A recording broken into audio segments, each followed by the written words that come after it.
Hello and welcome back to my channel.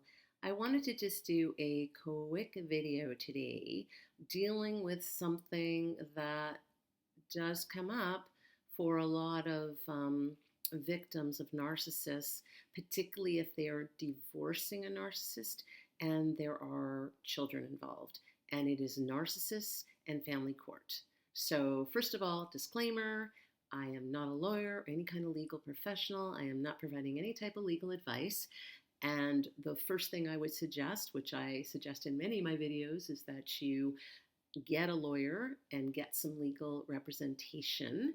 So I'm just giving you a general idea of the type of things that could happen and maybe ways to protect yourself emotionally. So first of all, many narcissists will use family court as a weapon. They will come at you, particularly if they can afford a good lawyer. Sometimes people feel like they're or are being abused by basically being litigated to death. So basically, they're going to just come up with all these affidavits that are going to possibly accuse you of all kinds of things. They might even accuse you of abuse and that maybe you're the abuser. They might make outlandish claims. They might threaten to or try to get the kids full time, that type of thing. And so this is why it's so important to have a lawyer, because first of all, the last thing you want to do is be unprotected. And secondly, to protect yourself emotionally, it is so much better to have a go-between. So by having a lawyer, then that's the person who's going to be reading these things. That's the person that if you do get any emails, you do get any correspondence from this person, you just forward everything to your lawyer and they take care of it. They can also sometimes talk you down, particularly if you're feeling, because you're being traumatized all over again. And I think that's the issue, the big issue with going to court. Is that you are being re-traumatized and you're being forced to relive a lot of these things. You're scared of what that person may be capable of. You're scared of maybe losing your kids. You're scared of the kids being with that other person. So there's so many factors coming into play and it can get so overwhelming. And this is where you want to sit down, you want to take a breath, and you want to try and prioritize. So first thing to do is get legal representation.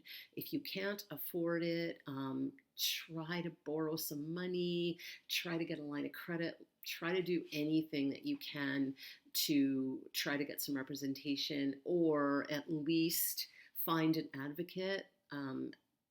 Maybe contact one of depending on where you live, there are always or usually some kind of legal advocacy groups or places, even battered women's shelters for women. And if you're identified as male, then looking into some other types of organizations that provide some kind of, whether it's pro bono or cheaper, sometimes maybe law students or paralegals or things like that can offer their services for a bit lower fee. However, that's kind of getting into all the nitty-gritty about that.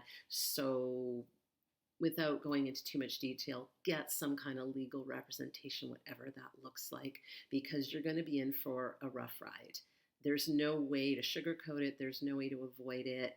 I promise you, once you get through it, it does get better. Even when things look really grim, even when people sometimes feel like they've lost everything. I've seen this with clients. I've seen this with people that down the road, things do improve. Down the road, things do get better. It just feels terrible in the moment. So just, again, wanted to put it out there. This is something that comes up for a lot of people. And unfortunately, if the narcissist was bad when you were with them, they're also going to be bad when you're not. And they're going to pull at all the stops, particularly if they're no longer getting the supply of having you around. They are going to want to punish you, and they're going to want to get supply, even by upsetting you, by poking you, by sending you ridiculous legal papers, by really making a nuisance of themselves. And sometimes it can be really scary and overwhelming, and like I said, cause you more trauma. So just to be aware of that, and if you're going through it, you're not alone.